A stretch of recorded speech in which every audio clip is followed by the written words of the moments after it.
నమస్తే, welcome to BRK in depth. నేను విజయ. తెలంగాణ రాజకీయాల్లో మరోసారి తీవ్ర ఉత్కంఠను రేపే పరిణామం చోటు చేసుకుంది. ఓవైపు ఓటుకు నోటు కేసు, మరోవైపు ఫోన్ ట్యాపింగ్ వ్యవహారం. ఈ రెండు అత్యంత సున్నితమైన, రాజకీయంగా ప్రభావం చూపే కేసులు మళ్లీ చర్చలోకి రావడానికి కారణమైంది.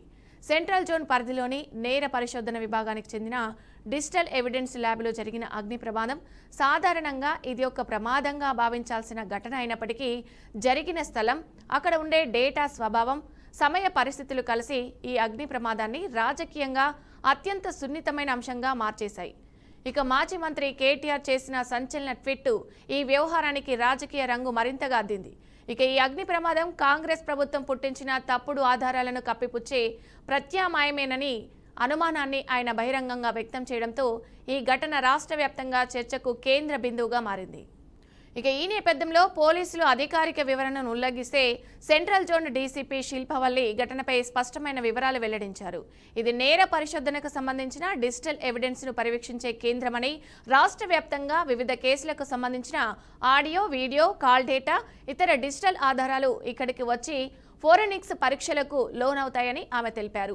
ఇక అగ్ని ప్రమాదానికి కారణం షార్ట్ సర్క్యూట్ అని ప్రాథమికంగా గుర్తించామని, మొదటి అంతస్తులో ఉన్న కంప్యూటర్లు, డిజిటల్ పరికరాల వద్ద మంటలు చెలరేగాయని చెప్పారు. ఇక 5 ఫైర్ ఇంజన్ల సహాయంతో మంటలను పూర్తిగా అదుపులోకి తీసుకొచ్చామని, ప్రమాదం జరిగిన సమయంలో లోపల ఉన్న 4 ఉద్యోగులు మంటలను గమనించి అప్రమత్తమై సురక్షితంగా బయటకు వచ్చారని కూడా డీసీపీ స్పష్టం చేశారు.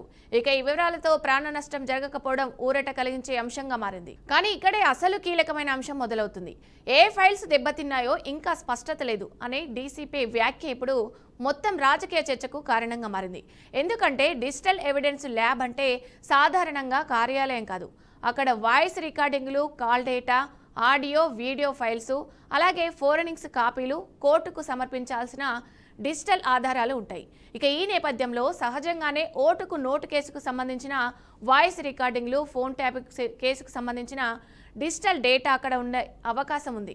ఇక ఉందా అనే అంశం కూడా తెరపైకి వస్తుంది. ఇక టెక్నికల్గా చూస్తే ఈ తరహా కేసుల డేటా ఫోరెనిక్స్ పరీక్షల కోసం ఇలాంటి ల్యాబులకు పంపడం సాధారణ ప్రక్రియ. అయితే ఖచ్చితంగా ఈ 2 కేసులకు సంబంధించి ఫైల్స్ అక్కడే ఉన్నాయని చెప్పే అధికారిక నిర్ధారణ మాత్రం ఇప్పటి వరకు వెలువడలేదు.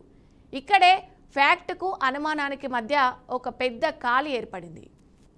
ఇక ఈ ఖాళీని ఇప్పుడు రాజకీయంగా విపక్షం గట్టిగా వాడుకుంటుంది. మాజీ మంత్రి కేటీఆర్ ఈ అగ్ని ప్రమాదాన్ని కేవలం ప్రమాదంగా చూడలేమని, కీలక ఆధారాలు బయటకు రాకుండా చేయాలన్న ప్రయత్నంలోనే భాగంగా ఇది జరిగిందా అనే అనుమానాన్ని తెరపైకి తెచ్చారు. ఇక ఓటుకు నోటు కేసు, ఫోన్ ట్యాపింగ్ వ్యవహారాలలో కాంగ్రెస్ ప్రభుత్వం తయారు చేసిన తప్పుడు ఆధారాలను కాపాడడానికే ఈ అగ్ని ప్రమాదం జరిగిందా అనే ప్రశ్నకు ఆయన నేరుగా ప్రజల ముందుంచారు. ఇది రాజకీయ కుట్ర, ఆధారాలు మాయం చేసే ప్రయత్నమా అనే సందేహాలను ఆయన లేవనెత్తారు. దీనికి ప్రతిగా ప్రభుత్వం మాత్రం ఇది పూర్తిగా ప్రమాదవశాత్తు జరిగిన ఘటన అని, దర్యాప్తు కొనసాగుతుందని, ఎలాంటి కుట్ర కోణం లేదని స్పష్టం చేస్తుంది. ఇప్పుడు ఈ మొత్తం వ్యవహారంలో ప్రజల ముందు నిలిచిన ప్రశ్నలు మరింత కీలకంగా మారాయి. ఆ డిజిటల్ ఎవిడెన్స్ ల్యాబ్లో ఏ కేసులకు సంబంధించి డేటా ఉంది, ఏ ఫైల్స్ పూర్తిగా సురక్షితంగా ఉన్నాయి, ఏవి దెబ్బతిన్నాయి, డిజిటల్ డేటాకు ఉన్న బ్యాకప్ వ్యవస్థ పూర్తిగా భద్రమా? ఈ ప్రశ్నలకు సమాధానాలు రావాలంటే ఫోరెనిక్స్ ఇన్వెస్టరీ రిపోర్టు లేదా పూర్తి స్థాయి అధికారిక పోలీసు స్టేట్మెంటు వెలువడాల్సిందే. ఇక అప్పటి వరకు ఇది ఒకవైపు అధికారిక వివరణగా, మరోవైపు తీవ్రమైన రాజకీయ ఆరోపణలుగా కొనసాగుతూనే ఉంటుంది. ఇక అగ్ని ప్రమాదం మంటలు ఆర్పినప్పటికీ ఈ ఘటన చుట్టూ రాజకీయ మంటలు మాత్రం ఇంకా రాజుకుంటూనే ఉన్నాయనేది ప్రస్తుత వాస్తవం. అలాగే ఈ అంశంపై చర్చించడానికి మనతో పాటు జూమ్లో జాయిన్ అవుతున్నారు డాక్టర్ మద్ది శ్రీనివాస్ రెడ్డి, టీపీసీసీ అధికార ప్రతినిధి, అలాగే బొల్లం మల్లయ్య యాదవ్ గారు, బీఆర్ఎస్ మాజీ ఎమ్మెల్యే. వీరిద్దరు కూడా మనకు లైవ్లో జాయిన్ అవుతున్నారు. ఇద్దరికి కూడా నమస్కారం అండి. నమస్కారం. చూసుకున్నట్టయితే ఏదైతే ఇప్పుడు కేటీఆర్ ప్రతిపక్షంగా ఇలాంటి వ్యాఖ్యలు చేయడం జరిగింది, అంటే కావాలనే ఇది అగ్ని ప్రమాదంగా సృష్టించడం చేయడం జరిగిందన్నారు. దీనికి సంబంధించి ముందుగా శ్రీనివాస్ రెడ్డి గారు మీరేమంటారు చెప్పండి. గుడ్ ఈవినింగ్ అండి. బీఆర్కే న్యూస్ ప్రజానికానికి, అదేవిధంగా అక్కడ ఉన్నటువంటి వారికి, బొల్లం మల్లయ్య మాజీ ఎమ్మెల్యే గారికి అందరికి కూడా. ఇప్పుడు దీన్ని చాలా స్పష్టంగా చూసాము. దీంట్లో కేటీఆర్ గారు రాజకీయాలు చేయాల్సిన అవసరం లేదు. ఇది మనం గమనించినట్టయితే నాంపల్లిలో ఫోరెన్సిక్ సైన్స్ ల్యాబొరేటరీలో, అంటే సెంట్రల్ జోన్ పరిధిలోకి వస్తుంది. అది ఇంతకుముందు కూడా డీసీపీ శిల్పవల్లి గారు చాలా ప్రెస్ మీట్ లో అక్కడ మాట్లాడినప్పుడు చాలా స్పష్టంగా తెలియజేశారు. ఇది ఒక అగ్ని ప్రమాదంగానే భావించాలి. దీంట్లో కుట్ర కోణాలు లేవు, ఏం లేవు. మనం కేటీఆర్ గారు చేసి దీన్ని ఒక సంచలనం చేయడం అనేది ఆయనకి ఫస్ట్ నుంచి కూడా ఉన్నదే. అప్పుడు వాళ్ళ నాన్న కేసీఆర్ గారి తిట్లు, ఇప్పుడు కేటీఆర్ గారి ట్వీట్లు రెండు కామన్ అయిపోయినాయి. అంటే వీళ్ళు ఏంటంటే ఏదో ఒకటి అనాలన్నట్టు, పబ్లిక్ ఏది జరుగుతుంది ఒకటి అనాలన్న ఉద్దేశం తప్ప ఎక్కడ ఏం లేదు. దీంట్లో ఏంటంటే ఆడియో వీడియో రికార్డులు కావచ్చు, అదేవిధంగా వాయిస్ కాల్ రికార్డులు కానీ అన్ని కూడా ఎలక్ట్రానిక్ డివైసెస్ కానీ, సో ఎలక్ట్రానిక్ ఎవిడెన్స్ మొత్తం కూడా అక్కడ ఉంటుంది. దాంట్లో దాని కొత్త బిల్డింగ్ కూడా కన్స్ట్రక్షన్ చేస్తుంది గవర్నమెంట్ ఇప్పుడు ఆల్రెడీ కూడా దాని వెనక భాగంలో. ఎందుకంటే అది నాంపల్లిలో మేము కూడా గమనించాం దాన్ని అక్కడ. సో ఇట్లాంటి పరిస్థితులు దీనికి రాజకీయాలు చేయాల్సిన అవసరం లేదు. ప్రమాదం జరిగినప్పుడు మనం ఏంటంటే ప్రమాదాన్ని ఫస్ట్ ఏంటంటే దాన్ని మనము ఒక రాజకీయ నాయకుడికి ఒక పౌరుడుగా మనం ఫస్ట్ ఏంటంటే గమనించాలి, అక్కడ సానుభూతి వ్యక్తం చేయాల్సిన అవసరం ఉంది. కేటీఆర్ గారు అలా కాకుండా దాన్ని కూడా రాజకీయం చేయడం అనేది మనకు గమనిస్తున్నాం ప్రతి చోట కూడా. సో దీంట్లో జరిగింది ఏంటి, షార్ట్ సర్క్యూట్ జరగడానికి కూడా అవకాశం ఉంటుంది. దాంట్లో కరెంట్ కానీ ఎలక్ట్రానిక్ డివైస్ ఏంటంటే కొద్దిగా కూలింగ్ తక్కువ ఉన్నా కూడా, కంప్యూటర్ పరికరాలు ఎలక్ట్రానిక్ డివైస్ ఏంటంటే హెవీ కూలింగ్ ఉండాలి. ఒక్కొక్కసారి ఏసీ తక్కువ ఉన్నా కూడా, అట్లాంటి పరిస్థితుల్లో కూడా కూలింగ్ తక్కువ ఉన్నా, ఇంకా సమ్మర్ సీజన్ స్టార్ట్ అయింది కాబట్టి అట్లాంటి పరిస్థితుల్లో కూడా మరి అట్లాంటి అగ్ని ప్రమాదాలు జరగడానికి అవకాశం ఉంది. మనం ఇంతం కూడా చూసాం, డీజీ గారు కూడా విక్రమ్ సింహ అని కూడా చెప్పారు ఆయన చాలా స్పష్టంగా, మరి దీని మీద మేము దర్యాప్తు చేస్తున్నాం అన్నారు. అదేవిధంగా ఫోరెన్సిక్ సైన్స్ ల్యాబొరేటరీకి సంబంధించిన ఒక అధికారి కూడా నాంపల్లి పోలీస్ స్టేషన్ లో దీని మీద ఫిర్యాదు చేయడం జరిగింది. సో ఇది కుట్ర కోణంలో జరిగిందా లేకపోతే ఇది ఫైర్ యాక్సిడెంట్ జరిగిందా అనేది వాళ్ళు దర్యాప్తు చేయాలి. సహజంగా ఇప్పటి వరకు నాకున్న సమాచారం ఏంటంటే ప్రాథమిక అంచనా ప్రకారం కూడా అది కుట్ర కోణం ఏమో అనిపించట్లేదు, కొద్దిగా ప్రమాదం జరగడానికి అవకాశం ఉందని దీనికి సంబంధించి చెప్తున్నారు. సో ఈ అధికారులు, ఈ ఫైర్ అధికారులు కూడా ఎవరైతే ఆ శ్రీదాస్ గారు వీళ్ళందరూ కూడా ఇందాక మనం మాట్లాడింది మనం చూసాం. దీనికి సంబంధించిన అన్ని కూడా మరి వాళ్ళు చూసి దీనికి సంబంధించినటువంటి ఎలాబొరేట్ ఎంక్వైరీ చేసి దానికి సంబంధించిన ఇన్వెస్టిగేషన్ చేస్తే తప్ప మనకు అర్థం కాదు. సో అదన్నీ చూసిన తర్వాత మనం అర్థం చేసుకోవాలి. ముందే దీనికి మనం ఏం అండగట్టదు. దీంట్లో ఏంటంటే మీరు అన్నట్టుగా ఫోన్ ట్యాపింగ్ ఫైల్స్ ఉండొచ్చు, అదేవిధంగా నోటు కోట్ అన్ని ఉండొచ్చు, ఉండకపోవచ్చు, ఇంకా క్లారిటీ లేదు వాస్తవంగా చెప్పాలంటే. ఎక్కడ కూడా అలా ఏమున్నాయి అనేది ఎలక్ట్రానిక్ దాంట్లో ఏంటంటే సీజ్ చేసిన వస్తువులు ఉంటాయి. ఇట్లాంటి కేసులకు సంబంధించినటువంటి ఆడియో వీడియో డిజిటల్స్ కానీ ఇవన్నీ సంబంధించినటువంటి ఎలక్ట్రానిక్ డివైసెస్ అంటారు. ఒక నిమిషం శ్రీనివాస్ రెడ్డి గారు ఒక నిమిషం హోల్డ్ లో ఉండండి. బొల్ల మల్లయ్య యాదవ్ గారు చూసుకున్నట్టయితే ఇప్పుడు ఏదైతే కేటీఆర్ ప్రతిసారి ఏదో ఒకటి చెప్తూనే ఉంటారు అన్నట్టు కూడా శ్రీనివాస్ రెడ్డి గారు అంటున్నారు. దీనిపై మీరేమంటారు? ఏదో జరిగిపోయింది యాదృచ్ఛికంగా అని చేతులు దులుపుకునే ప్రయత్నం చేయొద్దండి. బాధ్యతగా వ్యవహరించాల్సిన అవసరం ఉంది. సమగ్రమైన అమూల్యమైన సమాచారం ఉన్న ఆ కార్యాలయంలో దాన్ని భద్రపరచడానికి ఎప్పటికప్పుడు ఏవేవి జాగ్రత్తలు పాటించాలని సూచించాల్సిన బాధ్యత, అధికారులను పర్యవేక్షించేటట్టు చేసుకోవాల్సిన బాధ్యత, దాని మీద ఒక పర్యవేక్షణ అనేది అవసరం. చేతులు కాలినాక ఆకులు పట్టుకుంటాం ఏమైతుంది, ఇదేదో యాదృచ్ఛికంగా జరిగింది, దీని గురించి ప్రతిపక్షాలు గొడవ చేయొద్దు అని అంటే, సమాచారం సమగ్రంగా ఉంచాల్సిన బాధ్యత ఉన్న ప్రభుత్వం దీనికి సంబంధించి ఎన్నో లక్షల కోట్ల రూపాయల సమాచారమే కాకపోవచ్చు కానీ ఎన్నో జీవితాలకు ముడిపడ్డ విషయాలు, అంశాలు దీంట్లో పొందుపరిచి ఉంటాయి. కాబట్టి ప్రభుత్వం తన బాధ్యతగా అసలు ఈ మధ్య కాలంలో ఎందుకు ఓపెన్ అయింది, ఎవరు దాన్ని చూస్తున్నారు, ఏ కారణాల వల్ల ముందే ఎలక్ట్రిసిటీ సర్క్యూట్ అయ్యే పరిస్థితి వచ్చిందంటే ముందస్తుగా దీని గురించి ఎందుకు సమాచారం లేదు, లూజ్ కాంటాక్ట్లు ఏమైనా ఉంటే దాని గురించి ఎందుకు జాగ్రత్తలు చేపట్టలేకపోయారు, ముందస్తుగానే వోల్టేజ్ ప్రాబ్లం ఉంటే దాన్ని నెరవేర్చడానికి తీర్చడానికి ఎందుకు జాగ్రత్తలు పాటించలేకపోయారు అనే అన్ని అంశాలని కూలంకుషంగా చర్చించాల్సిన అవసరం ఉంది, ఆలోచించాల్సిన అవసరం ఉంది, దీని గురించి పరిశీలించాల్సిన అవసరం కూడా ఉంది. ఏదో ఎవరి మీద ఏంటి అని అనేది ఒక భాగం. ఇప్పుడు మాకున్న అనుమానాలు మాకు నివృత్తి చేయాల్సిన బాధ్యత ప్రభుత్వం మీద ఉంది. ఆ దాంట్లో ప్రతిపక్షాలకు సంబంధించిన నాయకులు ఉన్నాయా, అధికార పార్టీకి సంబంధించిన రేవంత్ రెడ్డి గారికి సంబంధించిన ఓటుకు నోటుకు సంబంధించిన సాక్ష్యాలు ఉన్నాయా, ఏవైనా ఉండనియండి. బట్ ప్రభుత్వంగా ఇటువంటి కీలకమైన డాక్యుమెంట్ ఎవిడెన్స్ రేపు ఈ రాష్ట్రాన్ని కాపాడగలిగి ఎంతో మందికి రేపటి భవిష్యత్ తరాలకు ఉపయోగపడి ఇటువంటి చేయకుండా కట్టడి చేయగలిగిన అంశాల మీద ఇంత నిర్లక్ష్యం ఎందుకు? ఇంత నిర్లక్ష్యం చేస్తే అధికారులు ఎందుకు ఉపేక్షిస్తున్నారు? ఏదో ఒక్క మాటతో తప్పించుకునే ప్రయత్నం ఎందుకు చేస్తున్నారు? దీని పూర్వపరాలు ఏదో నిప్పు తేల్చాల్సిన అవసరం ఉంది కదా. దీనికి సంబంధించి ఒక జ్యుడిషియల్ కమిటీని వేయాలి, జ్యుడిషియల్ కమిషన్ వేసి దీనికి సంబంధించిన బాధ్యుల్ని తప్పకుండా ప్రజాకోర్టులో శిక్షిస్తారా, న్యాయస్థానం ముందు నిలబెడతారా, అది తప్పకుండా ప్రభుత్వం బాధ్యత తీసుకోవాలి. ఇది ఒక డాక్యుమెంటు లోపల ఏమేం కాలేయో ఇంకేం నిర్ధారించలేము అని అంటే అసలు ముందస్తుగా ఏ విషయమైనా ఎప్పటికప్పుడు నెల రోజులకోసారి 15 రోజులకోసారి దీని మీద చెక్ పాయింట్స్ ఉంటాయి. ఏమేమి డిఫెక్ట్స్ ఉన్నాయి, ఈ డిఫెక్ట్స్ని ఎట్లా రెక్టిఫై చేసుకోవాలి, వాటర్ ప్రాబ్లం అయితే వాటర్ ప్రాబ్లం, సీలింగ్ ప్రాబ్లం అయితే సీలింగ్ ప్రాబ్లం, షార్ట్ సర్క్యూట్ అయితే షార్ట్ సర్క్యూట్, ఇంకా ఇతరత్ర దొంగతనాలు అవకాశం ఏదైనా జరిగే అవకాశం ఉంటే మల్లయ్య యాదవ్ వాటిని గారు. ఎట్లా అరికట్టాలి, వాటిని ఎట్లా భద్రపరచాలి, ఎట్లా లాకప్లు అవే లాకర్స్ రైట్ మల్లయ్య యాదవ్ గారు. అయితే ఇప్పుడు వీటన్నిటి ఏదైతే మీద జాగ్రత్త మున్సిపల్ అవసరం ఎన్నికలు, కదా. ఒక నిమిషం ఉండండి ఒకసారి, మున్సిపల్ ఎన్నికలు వచ్చే సమీపంలో ఉన్న సమయంలో ఇలాంటి ఘటన చోటు చేసుకోవడం రాష్ట్ర వ్యాప్తంగా ఒక చర్చకు దారితీసింది. అంటే ఇది కావాలనే చేశారనే వార్త, అంటే ఏదైతే ఇదంతా కూడా మున్సిపల్ ఎన్నికల ముందు కావాలనే ఇదంతా ప్రభుత్వం చేయించిందని కూడా కేటీఆర్ మాట్లాడడం జరిగింది. దీనికి సంబంధించి అంటే కావాలనే చేశారా, ఎన్నికల ముందు ఇవన్నీ కూడా డైవర్షన్ పాలిటిక్స్ అనుకోవచ్చా, ఏ విధంగా చూడొచ్చు? అంటే దానికి సంబంధించి మీరు చెప్పినట్టు జాగ్రత్తలు తీసుకోవాలి, కానీ తీసుకోపోగా ఇలాంటి ప్రమాదం జరిగింది. ముమ్మాటికి ఇది కేవలం అధికార పార్టీకి సంబంధించిన నాయకుల అలసత్వం, నిర్లక్ష్యం. దానికి తోడు దీంట్లో ఒక కుట్ర దాగుందనే మేము భావిస్తున్నాం. డెఫినెట్ గా ఏదో యాదృచ్ఛికంగా నడి రోడ్డు మీద హత్యలు జరిగిపోతే యాదృచ్ఛికంగా జరిగిపోయినాయి అంటున్నాం. ఇది ప్రజలకు సంబంధించి, రాష్ట్ర ఖజానాకు సంబంధించి, రేపటి భవిష్యత్ తరాలకు ఉపయోగపడే విధంగా ఇటువంటి తప్పులు ఇంకొకళ్ళు ఎవరు చేయకుండా ఉండే విధంగా చేయాల్సిన సాక్ష్యాలు భద్రపరిచే డిజిటల్ కి సంబంధించిన కార్యాలయంలో కూడా ఇటువంటివి జరుగుతూ ఉంటే ప్రభుత్వానికి మరి ఇంకేంటి భద్రత? రేపు ముఖ్యమంత్రి మీద కూడా ఏదైనా జరగవచ్చు. ముఖ్యమంత్రి భద్రత వైఫల్యం అని చెప్పేసి చేతులు దులుపుకోలేం కదా. మంత్రులకు ఏదైనా రక్షణ లేకపోవచ్చు. తీవ్రవాద సంస్థలు ఏమైనా దాడి చేసిన తర్వాత నువ్వు చేతులు దులుపుకుంటా అంటే ఎట్లా? డెఫినెట్ గా దానికి ముందస్తు జాగ్రత్తలు ప్రభుత్వం ఒక బాధ్యత, అధికారులను బాధ్యత కలిగిన అధికారులను పెట్టాలి. ఎప్పటికప్పుడు దీని మీద మానిటరింగ్ చేయాల్సిన అవసరం ఉంది. తగిన నిధులు కేటాయించి ఏవైనా చిన్న చిన్న లోపాలుంటే వాటి సరిదిద్దాల్సిన బాధ్యత ఉంది. ఎంతో అమూల్యమైన సాక్ష్యాధారాలున్న డిజిటల్ కార్యాలయంలోనే ఇటువంటి జరిగితే ఇక మరి రేపు ముఖ్యమంత్రి గారికి ఏమైనా జరిగితే ఇది అంత ఈజీగా చేతులు దులుపుకునే ప్రయత్నం చేయొద్దండి ప్రభుత్వం. అయితే ఇప్పుడు కేటీఆర్ ఏమంటున్నారంటే, కేటీఆర్ ట్వీట్ చేశారు సార్, మల్లయ్య యాదవ్ గారు కేటీఆర్ ట్వీట్ చేశారు, ఇది కావాలనే చేశారు అని కూడా మాట్లాడారు. దీనిపై ఏమంటారు శ్రీనివాస్ రెడ్డి గారు, మీరేమంటారు? మేము అదే చెప్తున్నాం, మాకు కూడా అటువంటి అనుమానాలే ఉన్నాయి. డెఫినెట్ గా ఇన్ని రోజులు లేని ఈ రోజు ఎందుకు జరిగింది, దాని మీద ఎందుకు జాగ్రత్త వహించలేకపోయారు? ఎందుకంటే ఒకవైపు ఓటుకు నోటు కేసు విచారణ కొనసాగుతూ ఉంది, అతి త్వరలోనే దాంట్లో తేల్చాలనే ఆలోచన జరుగుతూ ఉంది.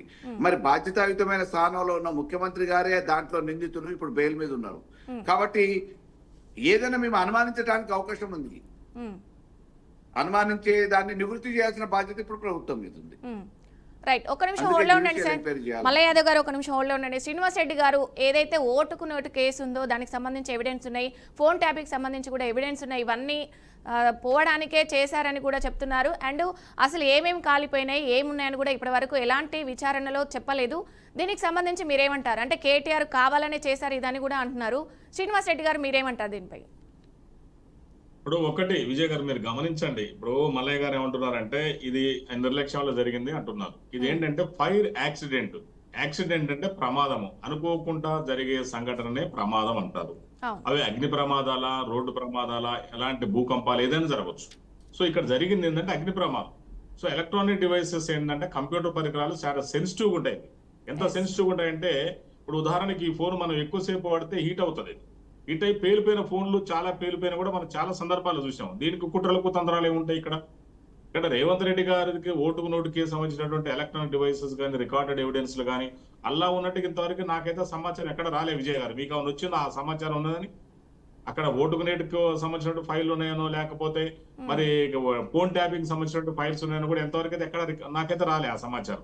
సమాచారం లేదు, బట్ కేటీఆర్ దీన్ని ట్వీట్ చేశారు. కేటీఆర్ దీనిపై ట్వీట్ చేశారు. మేడం నేను అదే చెప్తున్నా.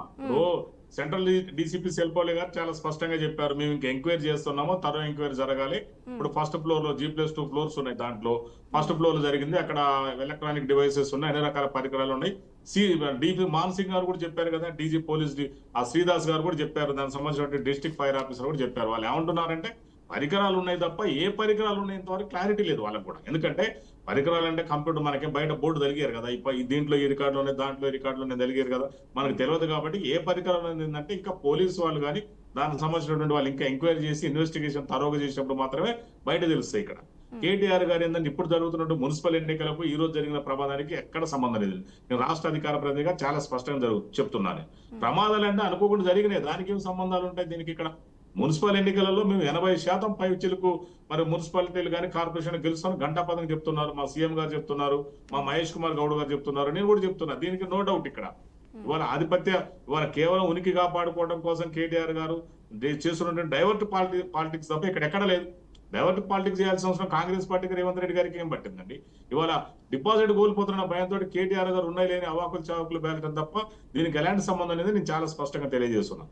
ఎలక్ట్రానిక్ ఆయన ట్వీట్లు చేయడం అనేది చాలా కామన్. మీరు విజయ్ గారు ఒకసారి గమనించండి, ఏ సంఘటన జరిగినా కూడా మానవతా దృక్పథంతో ఆయన ఆలోచిస్తారు, ప్రధాన్ని రాజకీయం చేస్తారు. ఇలా ప్రమాదం జరిగింది, అక్కడ 4 వ్యక్తులు ఉన్నారు, అటెండర్ కూడా ఉన్నారు. మరి ఆ ప్రమాదం జరిగినప్పుడు తప్పించుకొని పాపం అదృష్టంగా బయటపడ్డారు. మరి అవన్నీ ఉంటాయి. దాదాపు 5 మిషన్లు వచ్చినాయి, ఫైర్ ఇంజన్లు వచ్చినాయి, 2-3 గంటలు వాళ్ళు కష్టపడి మరి దాని మంటలను అదుపులోకి తీసుకున్నారు వాళ్ళు. అవన్నీ వాళ్ళు చేసిందని మనం చూడాలి కదా. ప్రమాదం యాక్సిడెంట్ జరుగుతాయి. నేను బీయింగ్ అడ్వకేట్ చెప్తున్నాను, ప్రాక్టీసింగ్ అడ్వకేట్ గా. యాక్సిడెంట్ జరిగిందంటే ఎందుకు జరుగుతుంది? ఏదో జరుగుతుంది.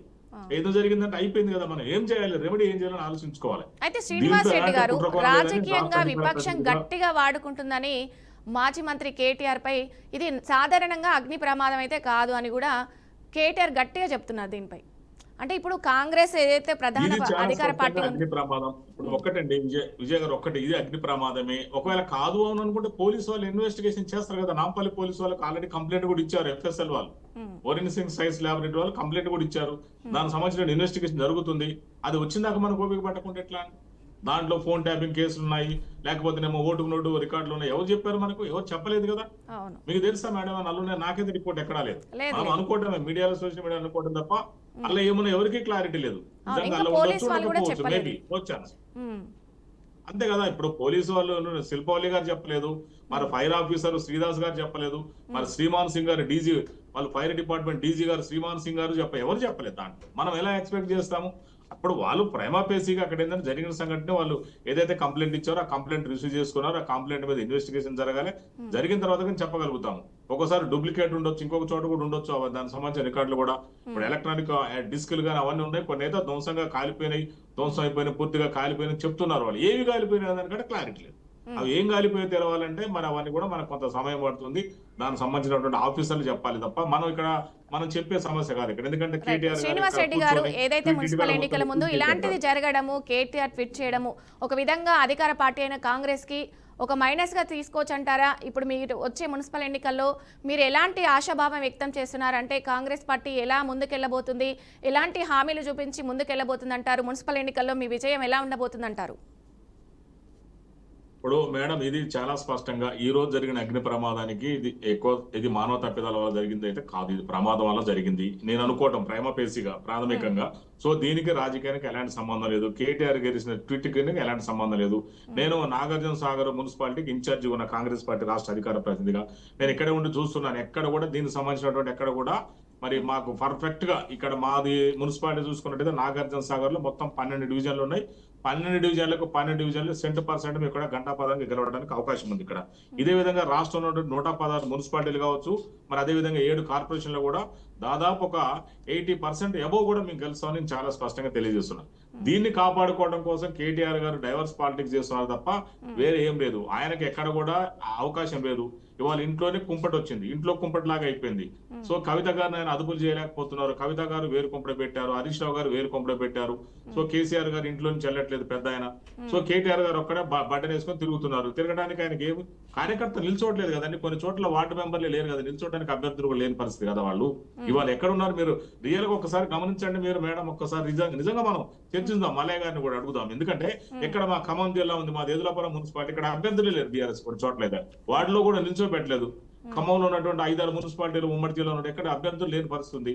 సో ఇక్కడ ఇలా కాంగ్రెస్ పార్టీ చాలా స్ట్రాంగ్ ఉంది. ఇక్కడ డైవర్షన్ పాలిటిక్స్ చేయాల్సిన అవసరం బీఆర్ఎస్ కు తప్ప కాంగ్రెస్ పార్టీకి ఎక్కడ లేదు. ఇలా వాళ్ళు ఉనికి కాపాడుకోవడం కోసం కేటీఆర్ గారికి ట్వీట్ చేయడం, ప్రధాని రాజకీయం చేయడం తప్ప ఈ రోజు జరిగినటువంటి అగ్నిమాపక ప్రమాదానికి అది ఏదైనా జరిగిందో దానికి సంబంధించిన ఫోరెన్సిక్ సైన్స్ ల్యాబొరేటరీ జరిగిందని ఇది పూర్తిగా రాజకీయానికి సంబంధించిన అంశం కాదు నేను అనుకుంటున్నా. దీన్ని దయచేసి మనం రాజకీయం కాకుండా ఒక కుట్ర కోణంలో ఆలోచించకుండా. శ్రీనివాస్ రెడ్డి గారు, ఒక నిమిషం హోల్డ్ లో ఉండండి. మల్లయ్య యాదవ్ గారు, ఏదైతే ఇది ఖచ్చితంగా రాజకీయంగానే కావాలనే చేసిరని కూడా కేటీఆర్ ట్వీట్ చేయడం జరిగింది. అంటే ఇది ఎలాంటి ప్రమాదం కాదు, ఇది కావాలనే అధికార పార్టీ అయినా కాంగ్రెస్ ప్రభుత్వమే చేసింది అని ఆరోపిస్తున్నారు కేటీఆర్. మీరు చెప్పినట్టు మీరు టెక్నికల్గా జరగవచ్చు, ప్రమాదంగా చిత్రీకరించవచ్చు అని అంటున్నారు, కానీ అది టెక్నికల్గా అసలు కాదు, కావాలనే చేశారు అని కూడా అంటున్నారు. దీనిపై ఏమంటారు మల్లయ్య యాదవ్ గారు? ఇప్పుడు శ్రీనివాసరెడ్డి గారు అధికార మైకంలో మాట్లాడుతున్నట్టున్నారు. 2014 నుంచి 23 వరకు కాంగ్రెస్ ఎన్ని స్థానాలలో ఎన్నిటికి పోటీ చేసింది, అప్పుడు అభ్యర్థులు ఏడున్నారు. ఇవాళ మమ్మల్ని మొదటిసారి వచ్చిన ఎన్నికలలో అభ్యర్థులే కరువు అయ్యారని చెప్పి చెప్తున్నారు. 10 సంవత్సరాలలో అభ్యర్థులు కరువు అయ్యి ఏ పరిస్థితికి ఉండే. మనము గత చరిత్రను మర్చిపోవద్దు. రాజకీయాలలో ఒడదొడుకులు అన్ని పార్టీలకు వస్తాయి. 70 సంవత్సరాల నుంచి కాంగ్రెస్ ఎన్నోసార్లు ఓడిపోయింది. దేశవ్యాప్తంగా కాంగ్రెస్ ఉన్నది, ఇలా 2-3 రాష్ట్రాలకు పరిమితమైంది. ఇది చరిత్ర. ఒకళ్ళ మీద నిందేసే ముందు మనం కూడా ఆలోచించాలి.